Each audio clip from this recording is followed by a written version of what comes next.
Hi everybody. It is Thursday. I'm coming to you a little bit late.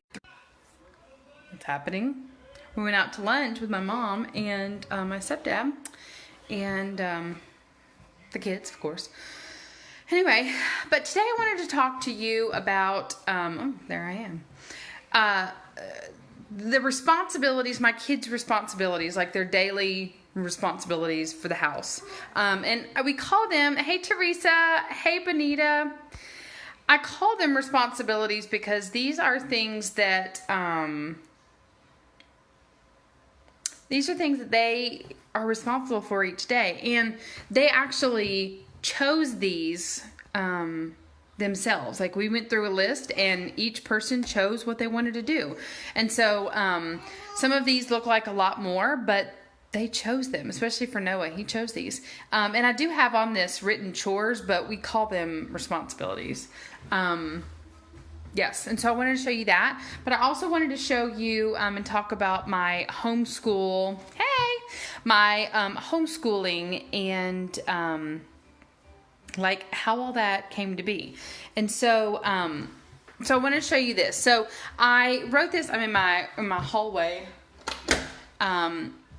This is to the garage here, and we've got all our responsibilities charts over here in this hallway, and so there they are. So those are the kids. I'll show you.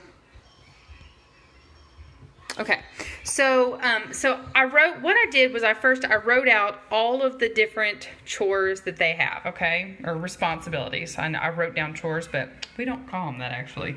So all of his responsibilities for the day, okay, and then I separated them out. So I did this in stages so that they could each see how to do it. So this is his plan of attack for dishes. So it doesn't look like. Let me turn you back around. Talk to you. I broke it all down so it doesn't look like one huge thing that he has to do all day, but instead little bitty chunks. And so thinking about them in chunks instead of one huge thing that he has to do, has really helped. And so, let me turn this back around. So this is how we separate it. So we've got morning responsibilities, lunch, and dinner. And so this is when they do it. And then down here, I separated it even further and did individual. Hey, Taylor. We're talking about daily responsibilities for the kids. And so then this is, he actually didn't want to do the floor, so he erased it. It says clean floors. So this is what he does in the morning before we do school. And then this is what he does at lunchtime. And this is what he does after dinner. And so breaking them up that way, I did the same with Taylor's and with Carter's. And breaking them up that way has really, really helped. So Noah just turned 9 years old, but we've been doing this for 6 months already. So he's been doing this for a while. Taylor turned 5 right at the time that we started doing this. And so these are her 5-year-old chores. Getting, honestly, I have to say in clean clothes because they won't otherwise. I don't know why. So these are her responsibilities for Taylor. And then Carter turned 7 when we started this. And so these are the same responsibilities for him, broken up and everything. So it just helps a lot. And like I said before, they each chose their responsibilities. So I did not say this is what you get, but they chose what they wanted. And so I just broke it down into simpler, more easy to digest chores so that they didn't have to feel like they had so much to do in a day. Although some days they're like, you'd think that they had to clean the entire house from top to bottom by themselves using the toothbrush because it's just like, it's so crazy. So that's that. So I was hoping that Crystal would pop on here because I want to talk about, she was asking about homeschooling. And so we started homeschooling last August. And so this is our second year of homeschool. And last year we talked when Noah was in kindergarten, we talked about as he's going to kindergarten, we talked about possibly homeschooling. And so we thought about it, but then, in all the research that we did, we read that it was easier to pull them out of public school than to put them in. And so we decided, you know what, let's just try it. Hey, Lexi, let's just try it and see what happens with him going to public school, and then we'll decide. Well, he thrived. He did such a great job, and he loved, and this is Noah, he loved public school so much. And so we're like, okay, cool. Well, we'll keep him there. So then we did first grade. And first grade just sunk him. He just was not my same Noah. And we couldn't put a finger on why. But toward the end of the year, almost like about a month before the end of the school year, we had a parent-teacher conference. And in that conference, she let me know that he had been struggling with reading and that he had been being pulled out of class so many days a week. And, oh, hey, Crystal, I'm talking about our homeschool journey. So you'll have to go back and see the beginning of it. So she pulls me in and she's telling me that he's been seeing one of the specialists there at school for his reading because he's not doing well. And he's actually failing reading at this point. And in math, he was failing math and reading. And I was just like, I don't know. Hey, Mom.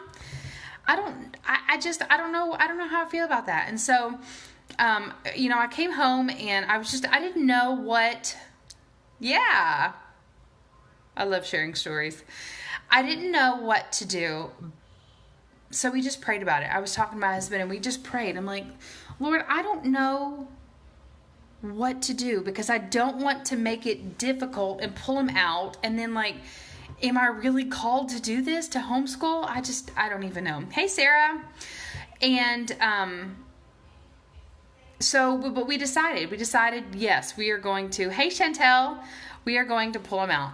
And they said he was failing math and reading.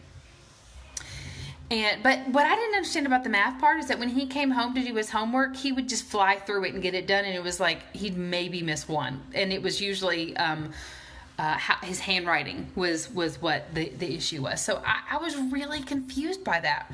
I'm going to sit down. I'm in my hallway here. And so we just prayed about it. And then the end of the year came and then we had all of summer. Well, we were, it was, I think it was, oh, you know what? It was spring break. Anyway, it was right before school got out. Whatever that break is, in April. And we, no, what was this?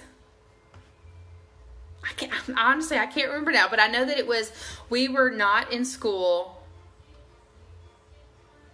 And the day that we went was another, okay, well, if anybody here in Murfreesboro remember when the Chick-fil-A on Memorial opened, it was that week that we went. And we had lots of things planned that week that I think it was spring break, honestly. We had lots of things planned and I was like, okay, we're going to do this day and this day. And, I had all these things planned. Well, this one day I decided to, you know what, we're just going to go to this new Chick-fil-A early. We're going to have, go there for like a breakfast lunch thing, go play, it's going to be great, and I'll just figure out what to do later. So we go and we meet this amazing family, and they've got 4 kids, and their kids are just about the same ages as all of mine, and they've been homeschooling for, okay, cool, it was spring break, that's what I thought. They've been homeschooling for about 5 years, or 3 years, and I was like, okay, cool. So we're eating, and like moms do across the tables at Chick-fil-A, like we're talking, right? Well, there was a lull, and I was feeding Haressa, and then she, out of nowhere, says, so do you guys homeschool? And I just broke down crying, because what you don't know is that the Lord had been giving me little hints that I had not seen up until this point as his nudges to homeschool. So about 10 days, in about a week to 10 day time, on a Sunday, there was a homeschool like table in our like atrium at our church, and hey Kim, and when I saw it there, I was like, no, don't see me. I'm like, I'm not into that. This was before we had decided anything about homeschooling. And so then the next day, that Monday, I get a curriculum book for Sunshine curriculum textbooks, and I'm like, what? I threw that sucker away so fast. I was like, I don't even know where this came from. And then I started getting pop-ups on my like Facebook like ads and stuff for homeschooling, and I'm like, what the heck? Like, I have not clicked on one thing for homeschooling. And like I said, this was before we had decided any of this. And then I go to this Chick-fil-A and meet this complete stranger who is amazing. And she asks me about homeschool. And I just break down crying. And I tell her all of these things. And she says, I'm just going to tell you this because I think you can, you need to hear it. But I was in the same place that you are 3 years ago. And I think that you should listen. And I was just like, oh. I mean, I was a puddle of tears there in the Chick-fil-A. And so I was like, okay, this is it. We are going to homeschool. Whatever the cost, whatever it is, we're going to homeschool. But I have to talk to my husband first. So I was like amping myself up to talk to him because he's like the logical side of our brains. His brain is very logical. His is like, how much is it gonna cost? What are you gonna do with it? Blah, blah, blah. I'm like, oh, this is fun. Let's do it. Okay. So I had to like logically think about how am I going to talk to him? So I call him up and I'm driving.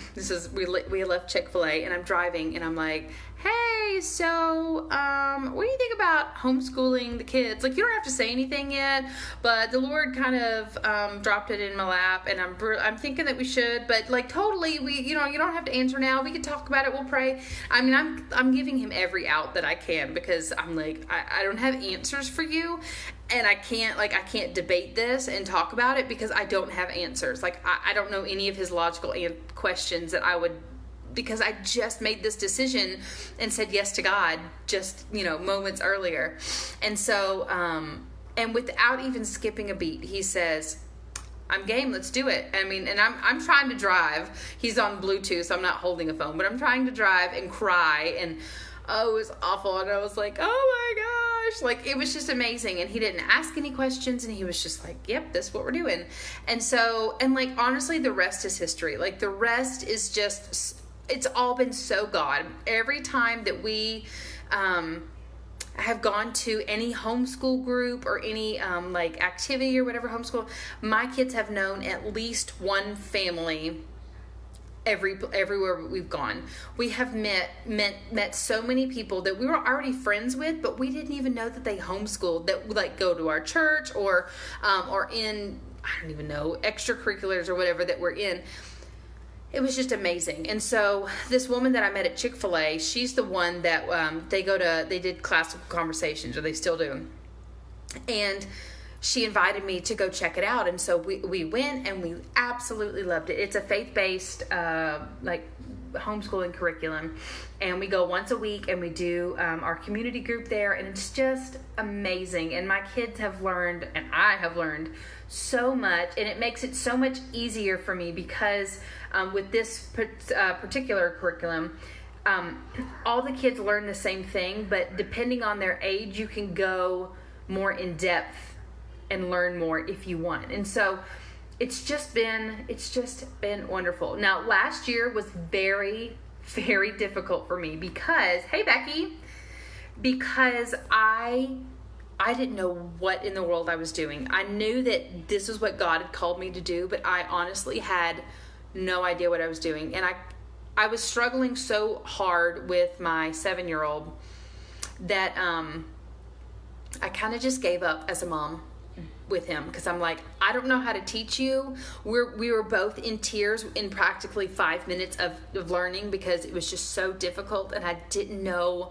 what I was doing, and I just felt like a huge failure. And so I was just like, go do whatever you want. I don't even care. I felt horrible about that, but I knew that God had called us to this, so I just continued to pray and asking Him for wisdom and guidance. And I talked to so many other veteran homeschool moms, and they said, just do in class conversations, just do CC right now. Just do that. Figure out, find your way this year, but just do CC. And I was trying to do like all the things because that's what the homeschool looked like to me. I didn't know, and it wasn't working. And so I decided I'm going to just do CC. And we did. And we finished the year. And at the end of the year, I realized Carter is not ready for first grade. Like, not at all, because I didn't do anything with him this year. And I felt horrible about it. And I'm like, Jeremy, my husband, I'm like, Jeremy, I don't know what to do. I'm the parent, I'm the principal. I get to choose if he goes, moves up a grade or not, but I don't want to move him up if there was a lot of talk. And so we, I just let it be. I was just like, Lord, you know what's up. You do you.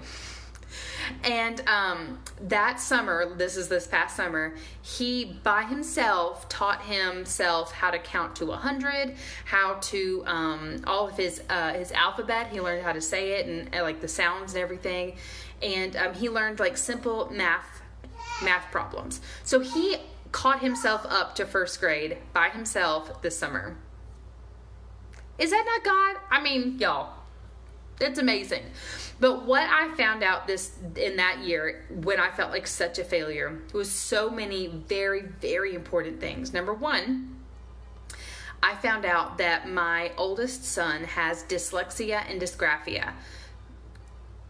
That's a huge deal. And that is why he was failing reading, was because he couldn't read. He couldn't comprehend what he was reading because of the dyslexia. And the dysgraphia, it like is switching letters around, is like the simplified way. And like his handwriting is not great. His handwriting looks like a kindergarten or first grader. It's very large. A lot of his letters are still flipped around, and there's a lot in it. It's not just like reading backward, but there's a lot in it.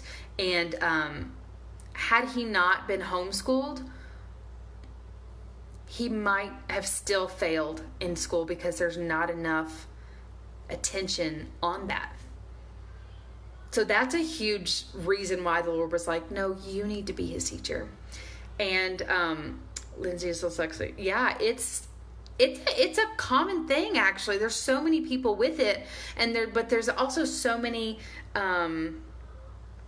I want to say misnomers, but I can't think of what that word means right now, but that might be the right word. But there's so many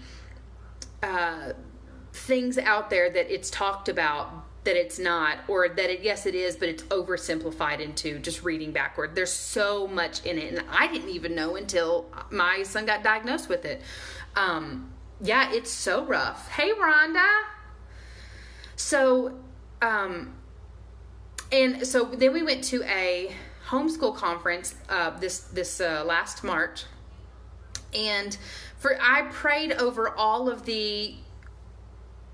he absolutely would have been looked over, absolutely, which is why he was failing first grade, Crystal, is because they didn't know what to do with him, and they didn't do the type of testing that he would have needed. He wasn't getting that specialized help, and the Lord knew that he needed that, and he knew that I could give it to him. And so thank you, Jesus. And thanks for my own self for actually obeying and doing that, because he would have been lost, absolutely lost, and he was getting lost already.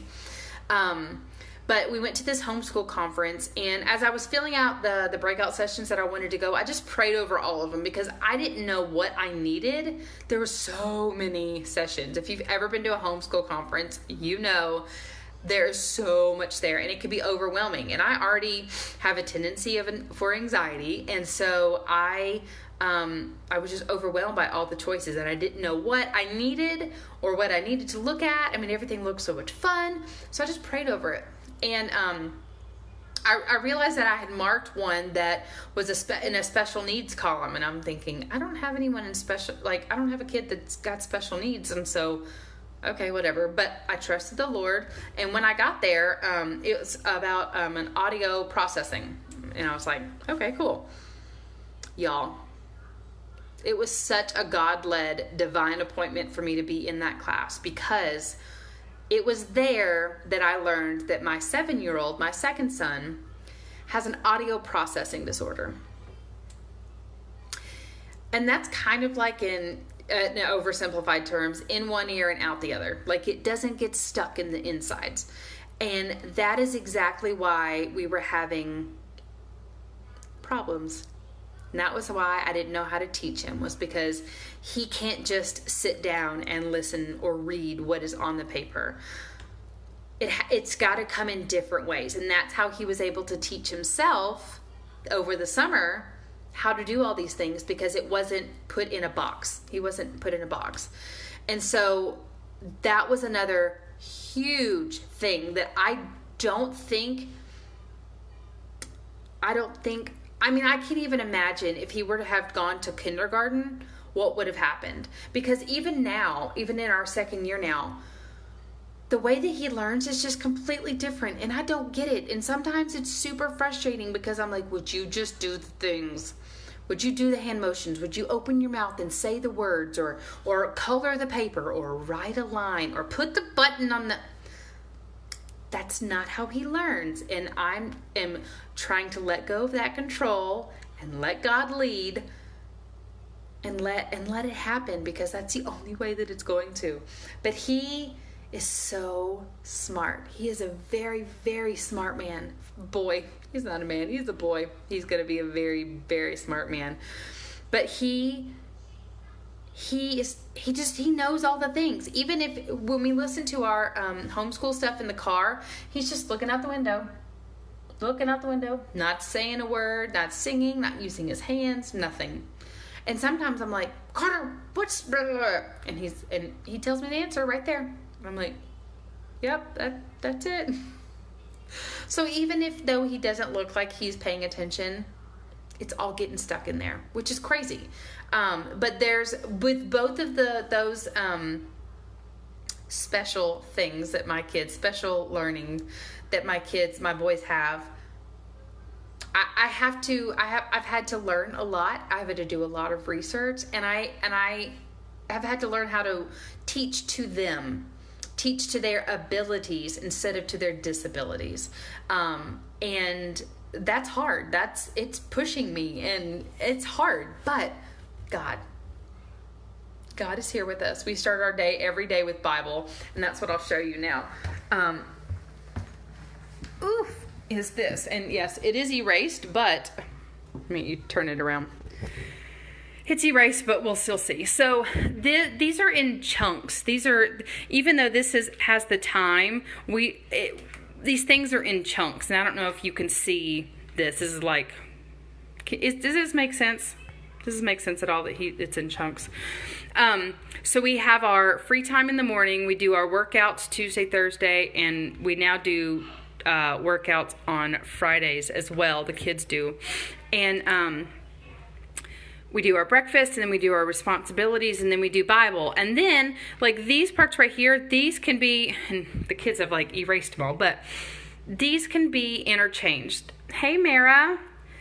They're not all, like, this and this and this and this, because, as you know, with kids, it doesn't always work out. And that's one thing that I'm having to learn with my control, is to let go and allow them to do what they want in reason. Does that make sense?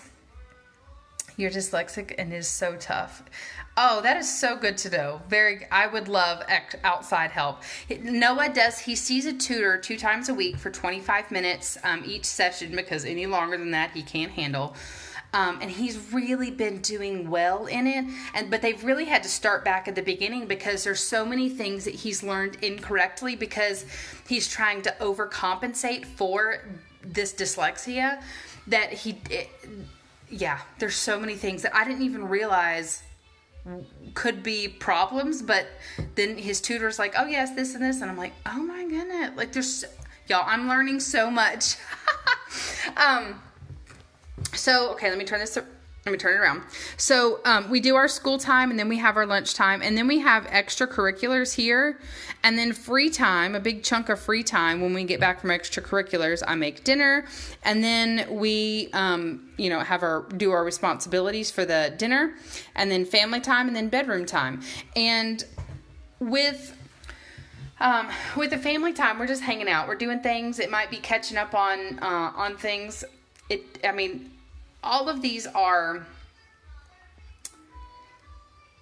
I can't think of what it, like, they're changing. They can be changed if they need to be. So these are not set in stone. But having both of these, having this and having these has so helped this year in just being productive and having clean, picked up houses. Although, let's talk about clean, picked up houses. I had the kids found scissors and were playing, and then they just apparently made paper confetti all over the floor, and in the midst of picking it up, got bored, I guess, and walked away. And we had to leave, and I just saw as I came over here, hey Tiffany, hey Casey, I just saw as I come over here that's over there, big old mess. But that is our we do homeschool in the kitchen. I was doing our homeschool upstairs, but it was too much going up and down. And before we had our bathroom fixed up there, the kids would have to come downstairs to the bathroom. And y'all, they get lost down here and wouldn't come back upstairs. So that's our homeschool area. And it's got the books that we actually use and their notebooks. And they've got folders for just them. And I try to keep it organized, but y'all, let's be honest. That's not happening. But I also have a whiteboard over here, and it has our prayer requests. And if we have any, any things that we need for school.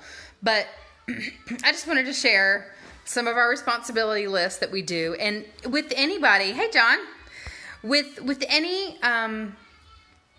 any family, when you start new systems and stuff, it's going to be hard in the beginning, or it might be super easy and then it gets harder down the line. But trying new things and trying to incorporate other people's stuff in it, you never know what's going to work or what's not going to work. And you got to try it all. You got to try it all, because if you don't, then you don't know what could have happened. But if you do try it and it doesn't work, awesome. Now you can check that off your list, and you know that it didn't work for you, and that's okay. Doesn't mean that you're wrong in choosing it. It doesn't mean that you might not have should have chosen it. That was not the right words.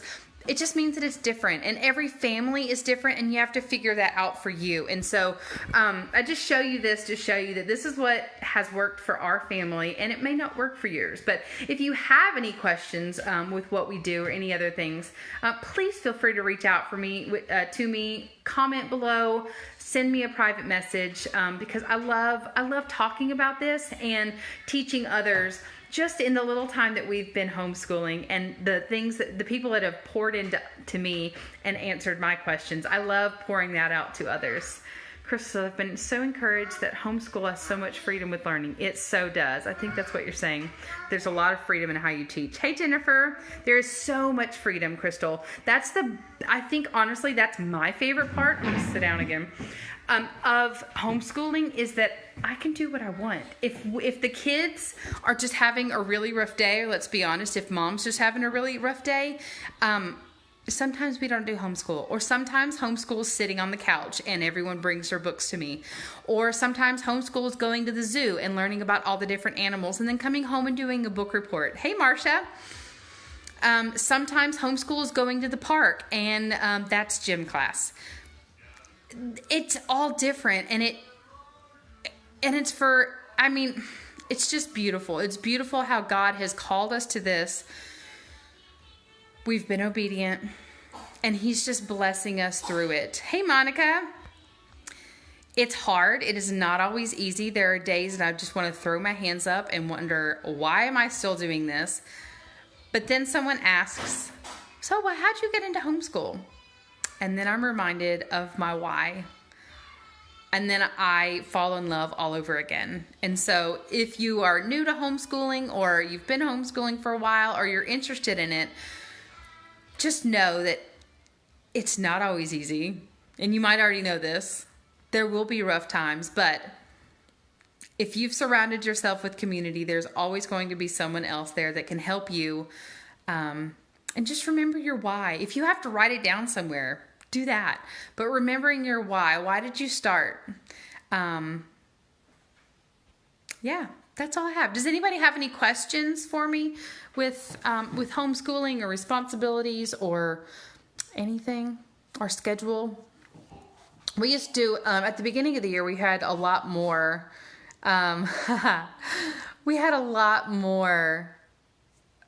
things going on. We had so many things. And now as it's like, winter time at the end of the year, it just feels like it's calmed down a lot. We haven't been doing our community. Do you have to pay to homeschool? I'm guessing that means homeschool, Casey. Yes. There is a, we use an umbrella school that we turn our grades into and our attendance to, and you pay a yearly fee for that for each child. And then for our homeschool tutorial each week, our community group, we pay a tuition for that as well. Now you do not have to be in a community group, and some tutorial groups are free because they might be small, but then there's a lot of just extra classes that you can pay for. So yes, you do have to pay for homeschool, but it's not a crazy amount. Yeah, that's all right. Yes, so you do have to be underneath an umbrella school for the state of Tennessee, but actually, I don't know what state you're in now. But yes, if you are in Tennessee, you have to be under an umbrella school. I don't know other states' laws. We use Home Life Academy is who we use, and they're wonderful. They're really chill about their grades. They're not like bombarding you all the time, and yeah, they're really great. I like them a lot.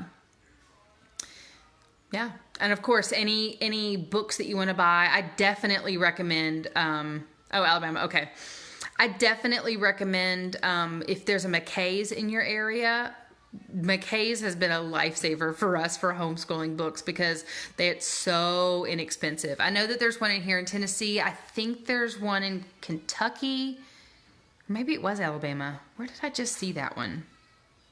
I think it was Alabama or maybe Georgia. Oh man, I love McKay's. Has anybody else been to McKay's? Raise your hand. Anybody been to McKay's? It's a bookstore. We got one in Nashville.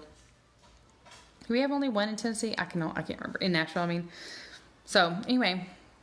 Well, if there's no more questions, I'm going to leave you all. I am going to go get ready. I teach birthing classes. Well, I've got a private class right now that I'm teaching, childbirth education classes. And I got to go get prepared for that. Get all my fake babies all together. What time is it? Yep. It's time for me to go. I have so enjoyed being with you. Thank you for letting me share my story of how we got into homeschooling and just some of our things. I love you all. I hope to see you all back here on Sunday at 3 p.m. And let's see, when is Christmas? Christmas is that next. Oh my goodness. I'm so excited. Are you guys ready for Christmas? Comment below. Are you like all ready for Christmas? I am. I am completely done shopping and done, and I don't have anything wrapped, but I'm done shopping. Anyway, I love you all. I'll see you on Sunday.